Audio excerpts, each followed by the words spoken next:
Bapak-bapak, ibu-ibu hadirin jamaah Masjid Taqwa Muhammadiyah Ranting Kelurahan Kota Siantar, kembali kita mengkaji tuntunan Allah dan Rasulnya, yang pada gilirannya adalah kita akan bahas firman Allah pada surah ke-47 atau surah Muhammad ayat yang ke-7 sampai 10 insyaallah. A'udzu billahi minasyaitonir rajim. Ya ayyuhalladzina amanu in tansurullaha yansurkum wa yusabbit aqdamakum. Wahai orang-orang yang beriman, jika kamu menolong agama Allah, niscaya Dia akan menolongmu dan meneguhkan kedudukanmu. Sebelumnya, Bapak Ibu sekalian, kita telah mengkaji ayat 1 sampai ayat ke-6 bahwa Allah sudah menyebutkan perihal beberapa materi atau beberapa pesan bahwa orang-orang kafir dan juga orang-orang beriman itu jauh bedanya. Kalau orang-orang beriman harus senantiasa mau menolong agama Allah, harus mau menolong agama Allah.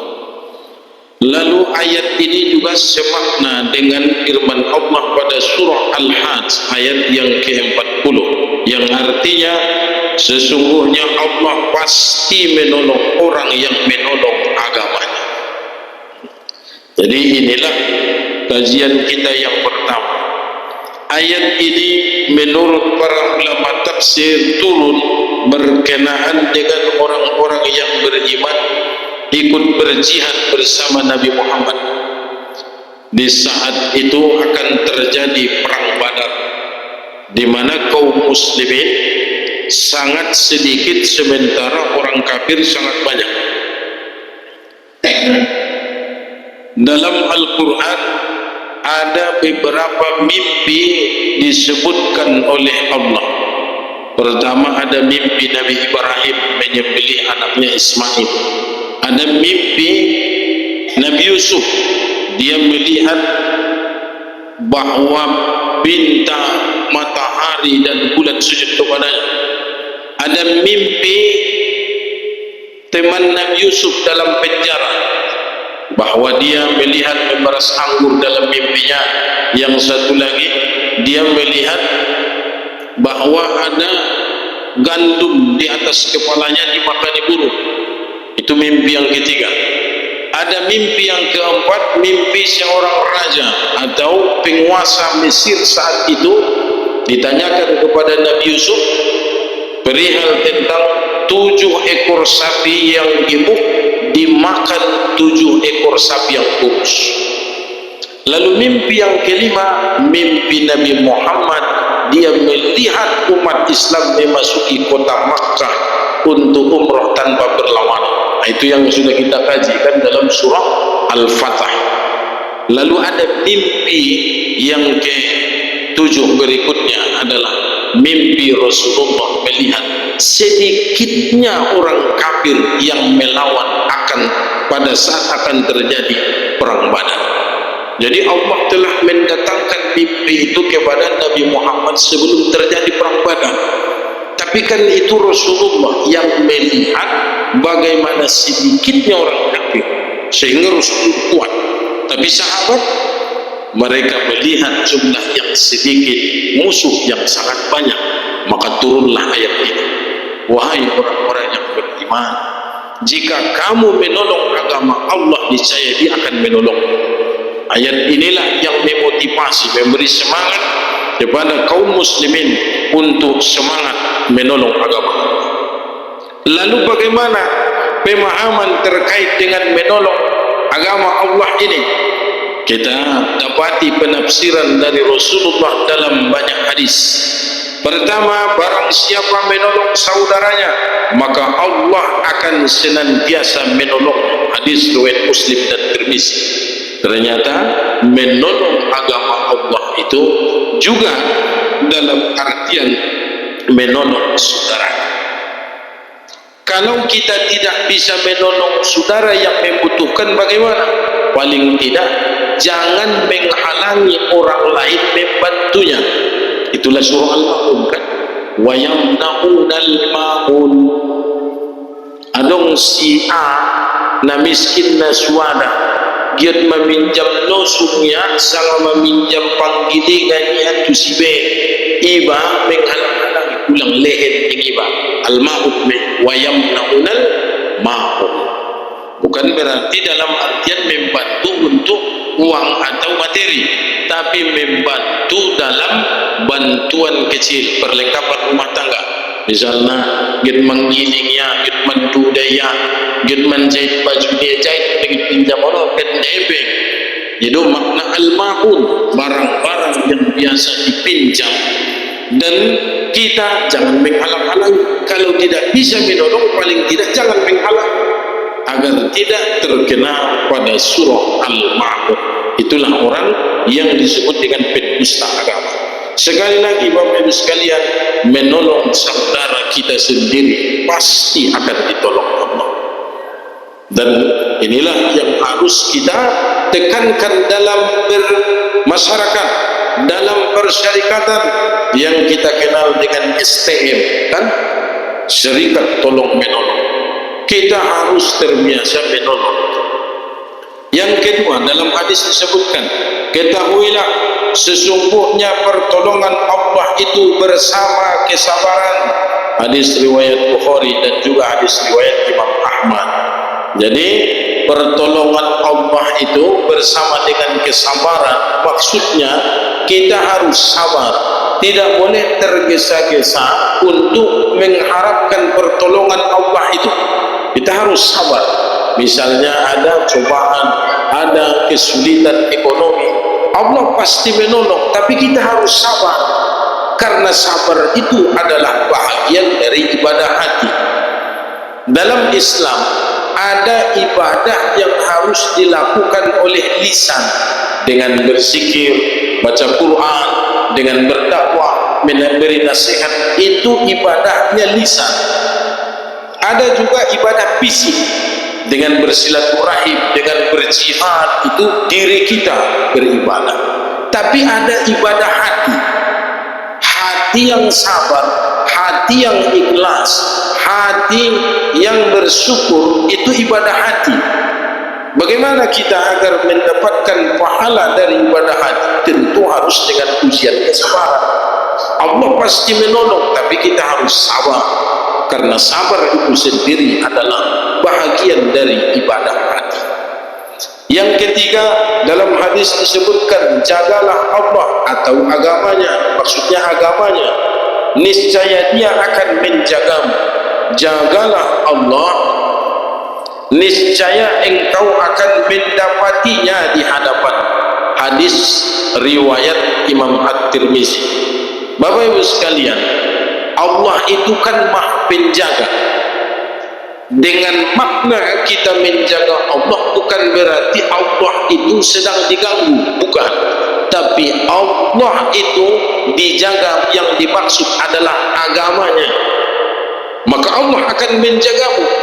Lalu pertanyaannya, untuk apa kita menjaga agama Allah? Apakah agama Allah ini tidak bisa dijaga oleh Allah sendiri? Bukan itu pemahaman.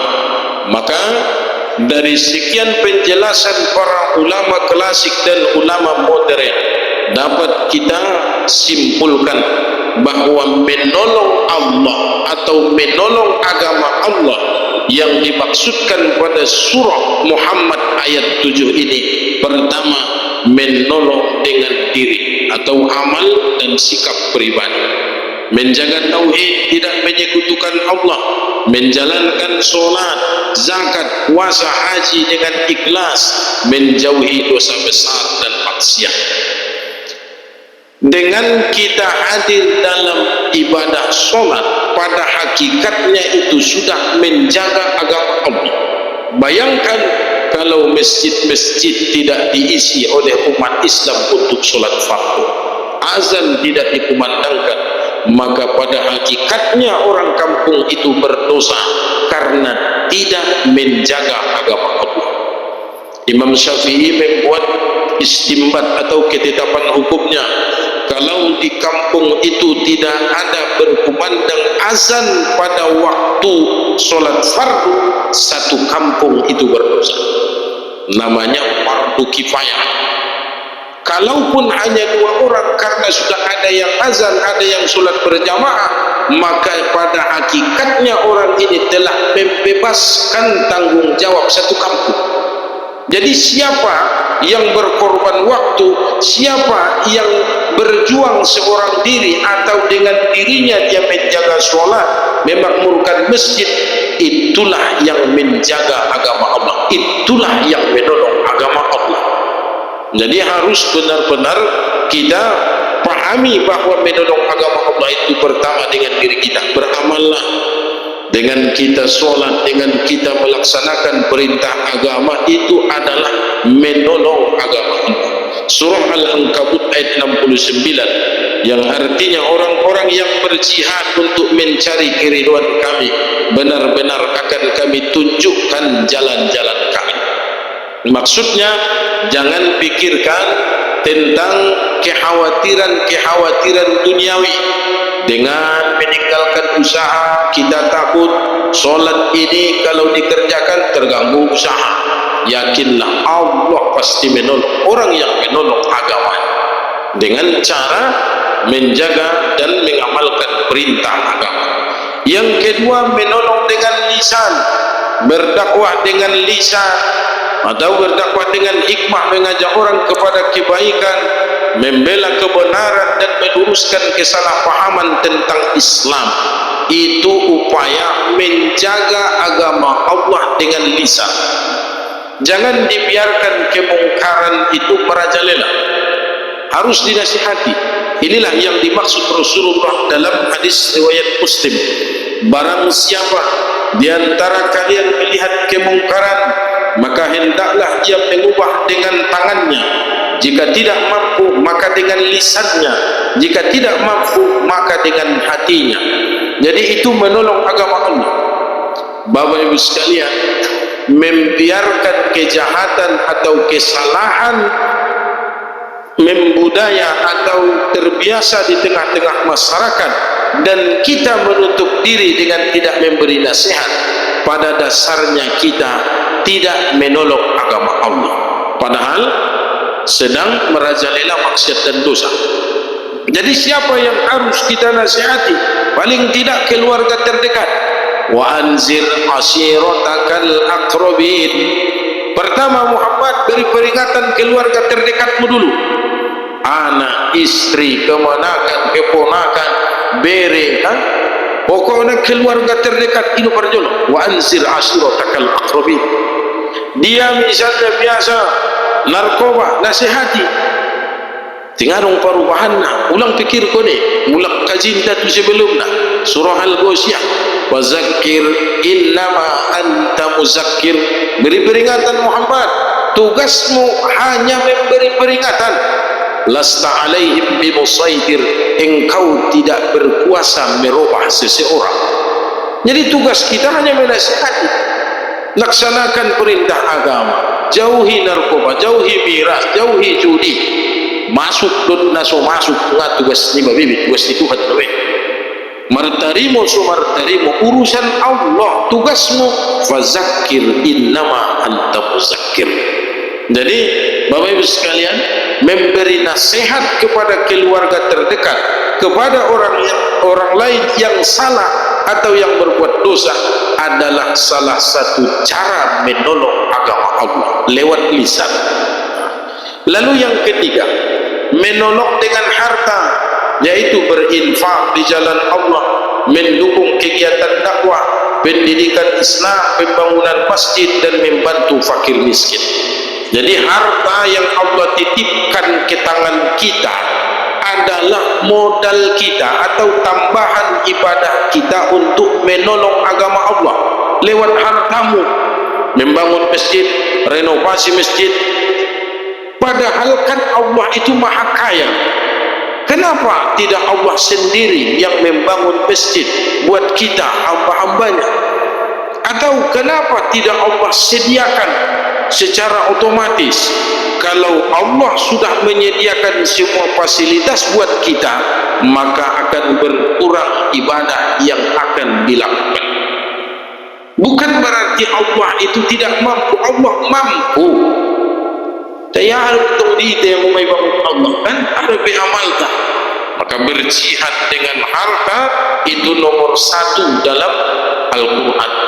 Wajahadu fi sabilillahi bi amwalikum, sering Allah sebutkan, dengan hartamu, baru yang kedua dengan jiwa, dengan dirimu.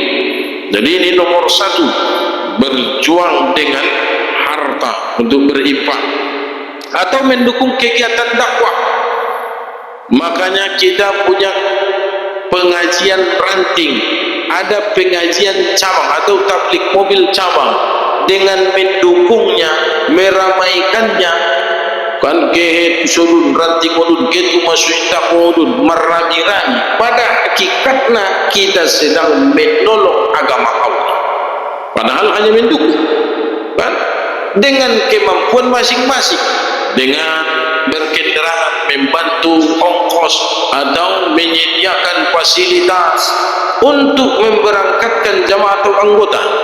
Dengan harta dulu, yang lebih baik tentu dia sudah menyumbang dan dia ikut serta dalam rombongan itu.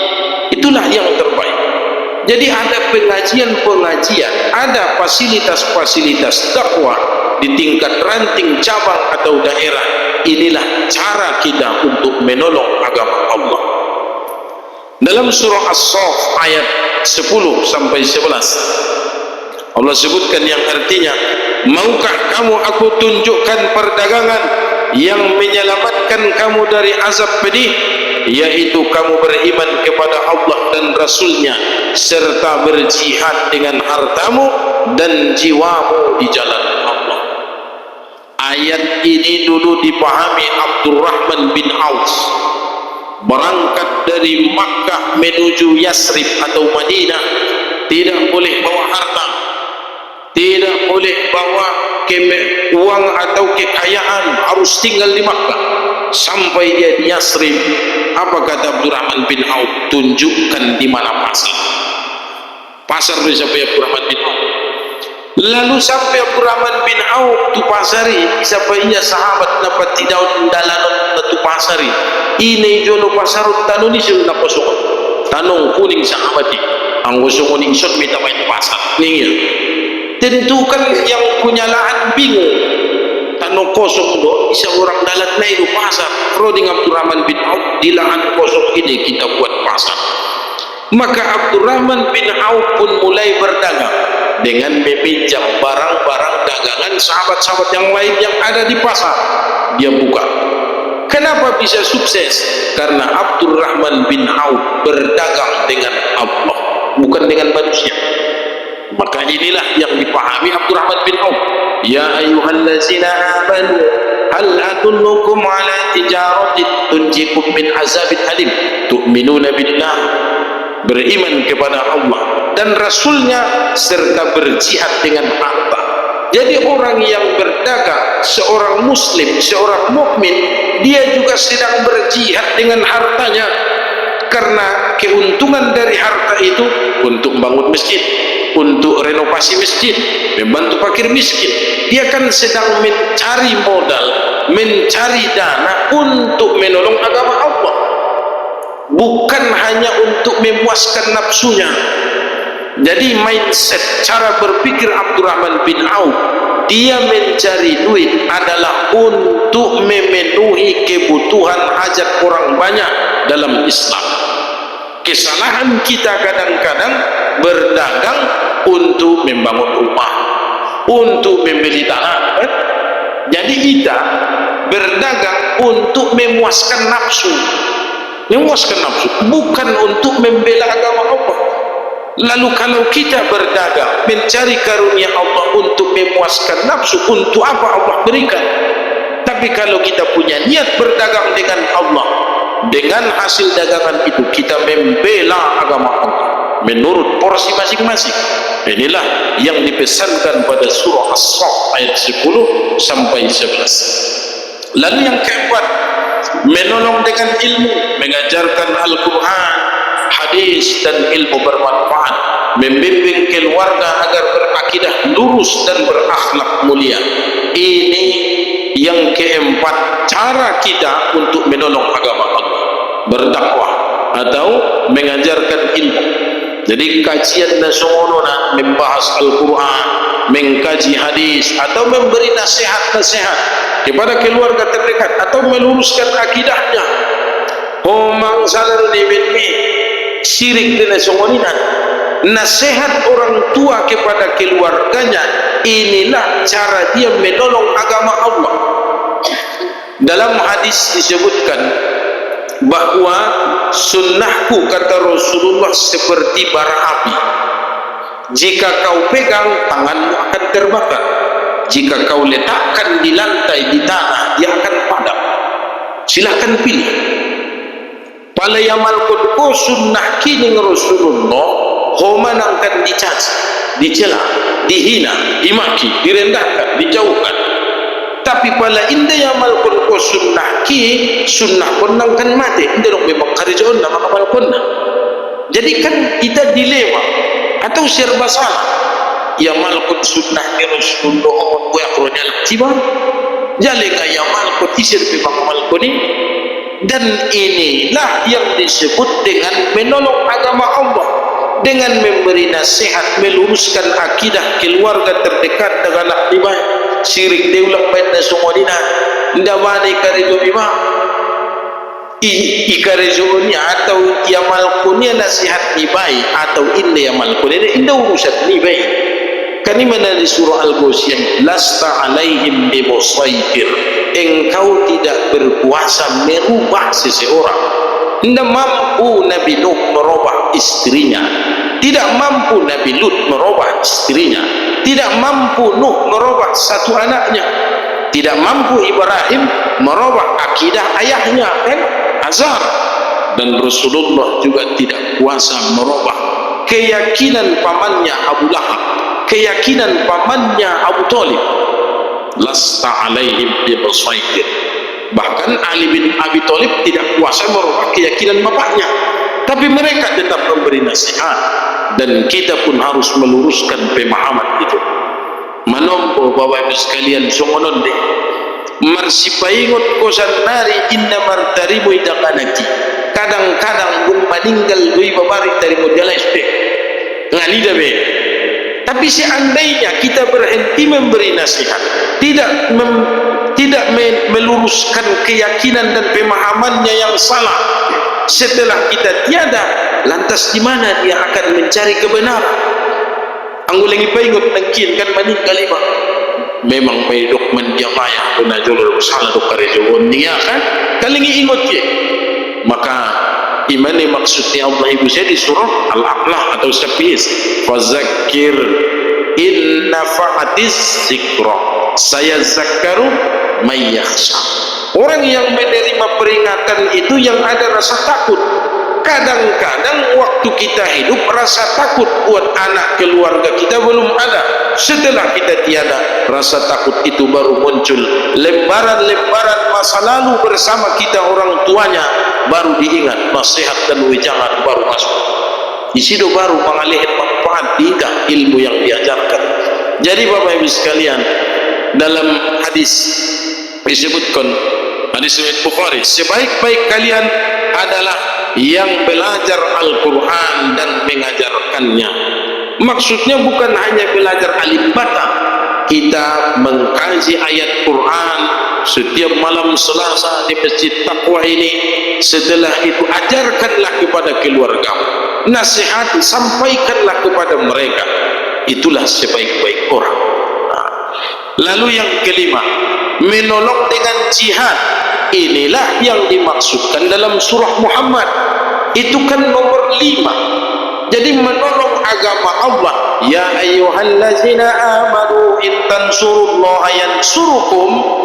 Berjihad memang salah satu cara manusia menolong agama Allah, tapi bukan satu-satunya cara itu. Ada beberapa poin yang sudah kita sampaikan sebelumnya.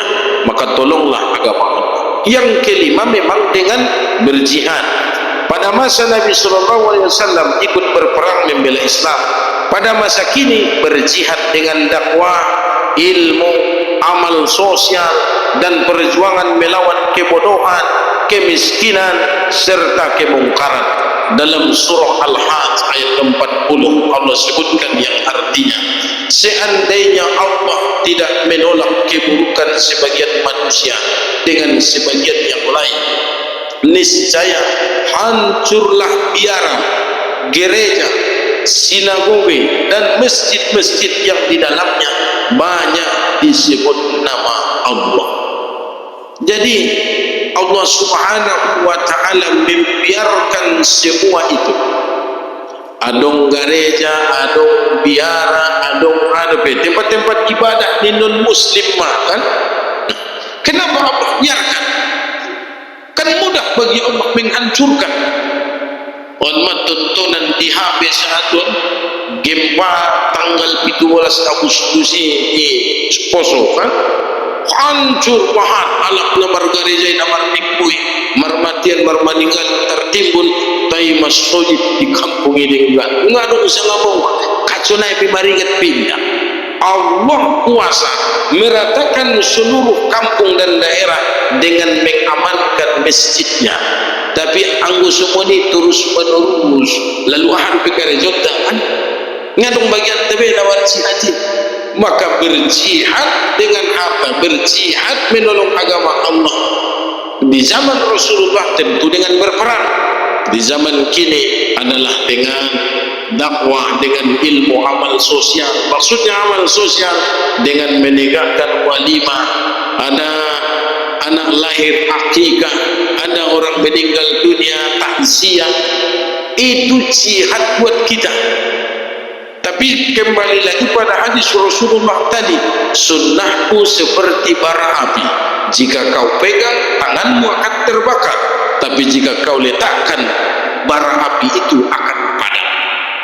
Jadi kesimpulannya, biarkan tangan terbakar dengan mengamalkan sunnah Rasulullah, biarkan kita hancur, dicela dan dihina orang, selama sunnah Rasulullah itu tetap menyala, tetap diamalkan. Walaupun hanya seorang diri yang mempertahankan sunnah itu, harus semua ini. Dan Allah pasti akan menolong orang-orang yang berjihad seperti itu. Tapi yang gumara talukian kita bajolo kan, malah dana taraman pun sunnah wa biari belak nama hatun berarti ahama alasan ni Allah menolong iba sendiri nama biar tu menolong agamanya kan. Nah itulah makna surah Muhammad ayat yang ke-7.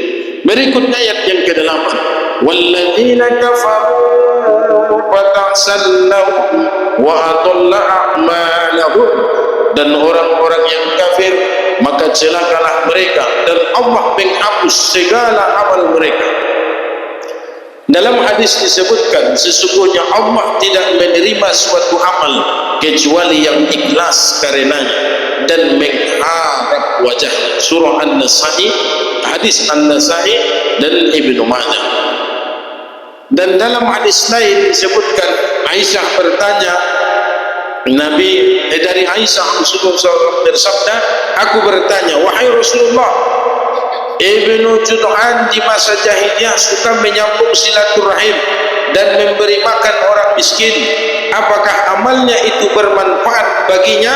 Nabi SAW menjawab, tidak bermanfaat sedikit pun, karena ia tidak pernah berkata, ya Allah ampunilah aku pada hari kebangkitan. Hadis riwayat Muslim. Bapak Ibu sekalian, kadang-kadang di abad modern atau orang-orang non-muslim banyak memberi manfaat dengan membantu orang Islam padahal mereka bukan muslim. Bagaimana dengan kebaikan mereka? Di dunia Allah balas, tapi di akhirat mereka tidak akan mendapatkan apa-apa. Karena dong dede baik alam cinoi, alam non-muslimi membantu pembangunan masjid kan menyumbangnya. Adong di labona di siadong Allah maha membalas. Allah balas di dunia wala naparjagal kalak naik wadeges jagal. Kalau nak pegawai nak madekes jabatannya, tapi setelah itu di akhirat dia tidak mendapatkan apa-apa. Berarti lebih baik kita kan di dunia Allah balas dari kebaikan yang kita lakukan, di akhirat dimasukkan ke dalam surga. Jadi kalau orang kafir sebaik apapun, yang ditanyakan oleh ibunda kita Aisyah bahwa ada seseorang yang sering membantu fakir miskin, rajin bersilaturahim, apakah itu bisa bermanfaat? Tidak bermanfaat, kata Rasulullah dalam hadis riwayat Muslim. Lalu dalam hadis lain, perumpamaan orang kafir yang beramal kebaikan lalu amal itu tidak didasari iman, bagaikan seseorang yang mengumpulkan debu, kemudian angin kencang meniupnya pada hari yang berangin. Hadis riwayat Ahmad. Jadi sungun dia kira-kira Ethiopia abuan makan abu bosoki ruangin namo kan mabang pun sudah tarsoni kebaikan yang dilakukan orang kafir tidak ada bekasnya, tidak ada manfaatnya. Maka karena kita orang beriman, orang Islam, harusnya kita lebih giat melakukan kebaikan, melakukan amal soleh dan menolong agama Allah. Dunia pasti Allah tolong, di akhirat akan lebih banyak pertolongan Allah berikan.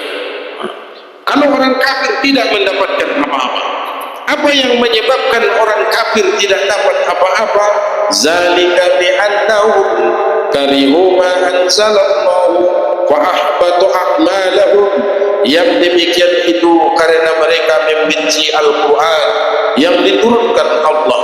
Allah menghapus segala amal mereka.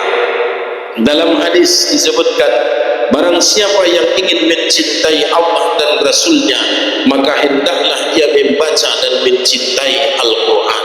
Hadis riwayat Bukhari.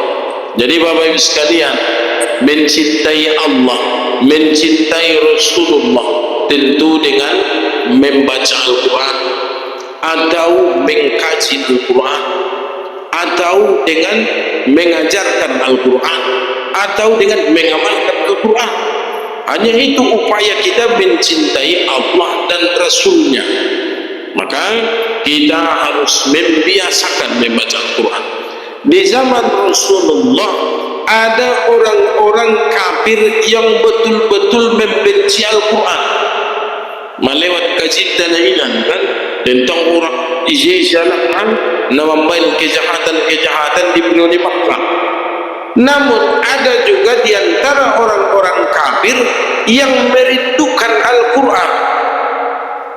Dalam hadis disebutkan, waktu Rasulullah membaca atau menerangkan ayat Quran di rumah Arqam waktu periode Makkah, dengan sembunyi-sembunyi robeng Sultan Abu Sufyan, mertua Nabi kan Abu Sufyan, marmonjak-monjak mangaligi-ligi tu balakang sangadong lubang ayat bangidaya nadono roman manangion ayat Al-Quran robusengon sudut nalain ima Abu Jahal atau Umar bin Hisham ia besokoni toto pangaligi tu balakang sangadong do na mangidaya mangaligi dia na mandonok tu kajian mi Rasulullah.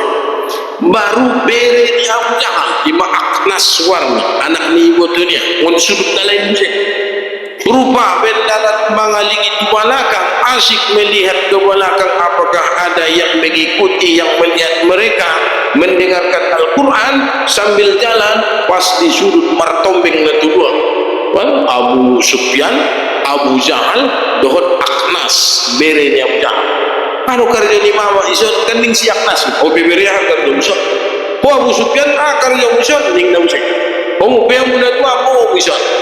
Yang tiga-tiga ini sama-sama mengakui kehebatan Al-Quran tapi tidak mau menampakkan kepada orang banyak. Jadi dalam hati mereka mengakui Al-Quran itu hebat. Dari mana kita dapatkan? Dari Aknas atau bere di Abu Jahali setelah lulus masuk Islamia disampai ia bertulang nyawa. Oh tulang suruh aku yang akan merupakan ulangan tu Muhammad Padahal osin diri benda dan doa Abu Bakar Al-Quran ni nakarun na bere alai mandung parjolo alai dimuliawan mulengon ompong nalai karena memegang atau melayani jamaah umat yang datang ke Makkah untuk berhaji. Jadi haji bukan ada di zaman Nabi Muhammad. Mulai dari zaman Nabi Ibrahim orang sudah berhaji, tapi bercampur dengan maksiat dan dosa. Nah, menjamu orang yang datang ke Makkah itu dipercayakan kepada keluarga Abu Thalib. Lalu di atasnya Abdul Muttalib, kakek Nabi, turun kepada Nabi Muhammad. Lalu on Buzai, ia Buzai dipilih jadi Nabi dan Rasul. Yakin Buzai lah pokah ini siya ahadu mezidai dengan Abu Jahal. Kan itu masalah, kan sentimen beribadah. Karena sudah banyak jabatan diterima, kemuliaan diterima oleh Nabi Muhammad. Kalau kebenaran Quran, Abu Jahal mengakui, Abu Sufyan membenarkan, dan Akhnas juga mengakui kehebatan Quran. Tapi di antara orang-orang kafir sangat banyak membenci Al-Quran, bahkan ingin membuat tandingan Al-Quran. Makanya di dalam Al-Baqarah disebutkan wa in kuntum fi raibin mimma nazzalna ala abdina fa'tu bi suratin. Kalau kalian meragukan apa yang kami turunkan kepada hamba kami Muhammad, buatlah satu surah yang semisal dengan. Kalau perlu wada'u, panggil semua orang-orang yang bisa membantu, kata Allah. Namun fa illam taf'alu wa la taf'alu, kan tidak ada yang mampu melakukan.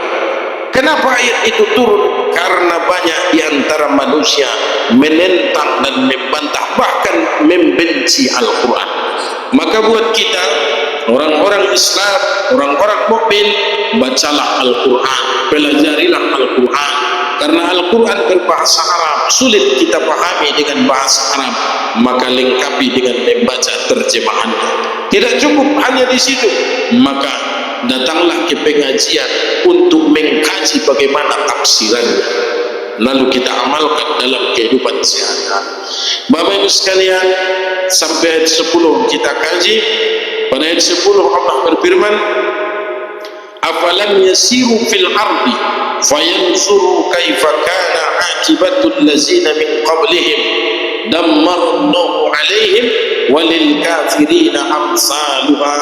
Maka apakah mereka tidak pernah mengadakan perjalanan di bumi sehingga dapat memperhatikan bagaimana kesudahan orang-orang yang sebelum mereka?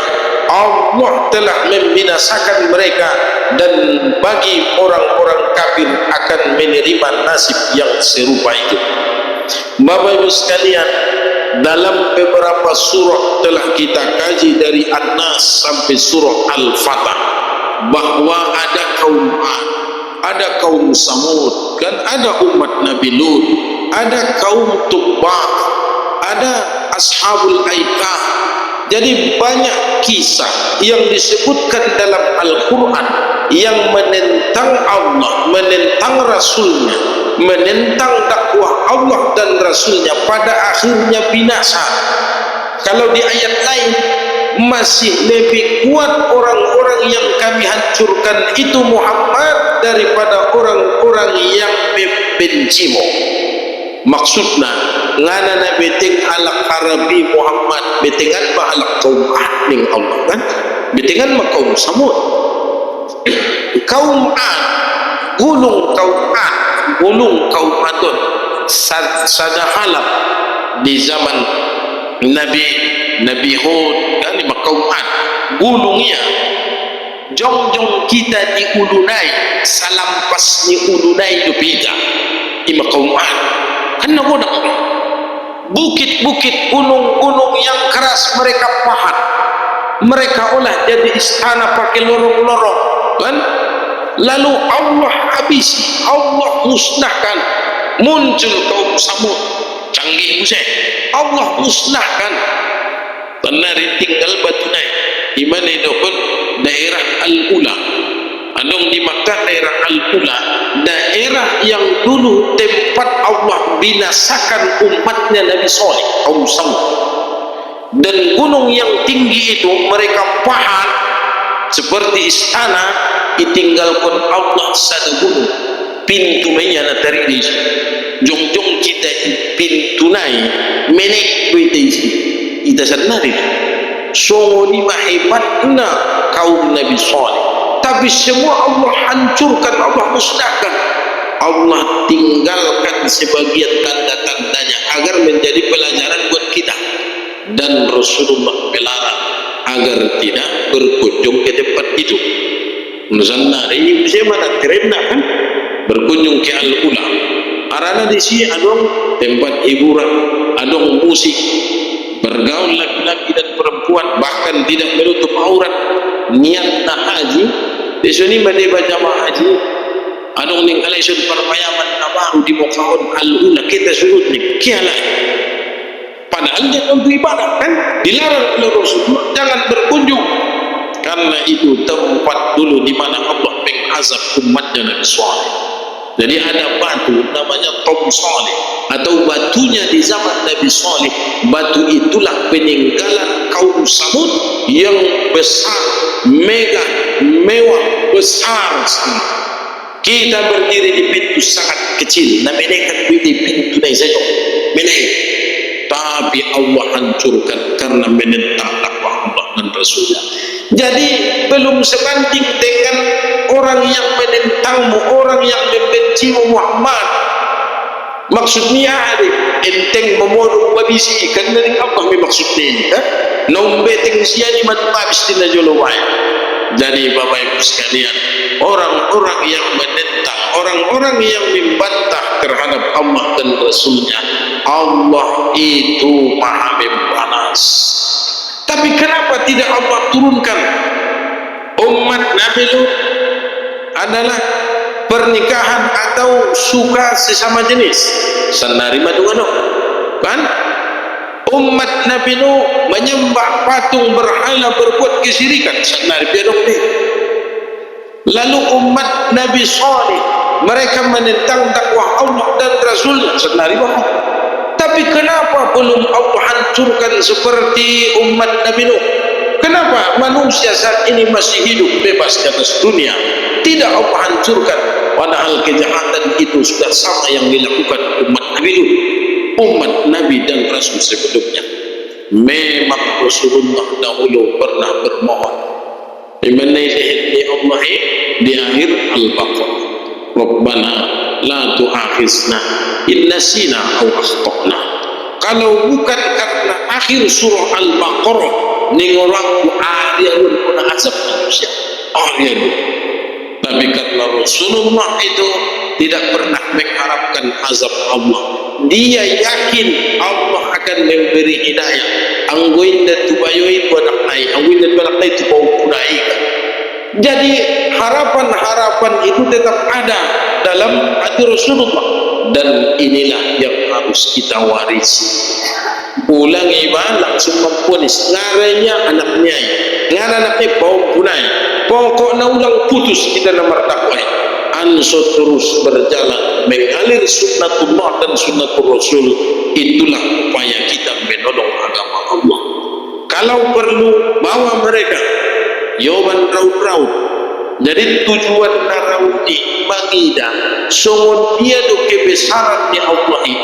Bagaimana azab Allah kepada orang-orang yang membantah atau membenci hukum Allah dan Rasul.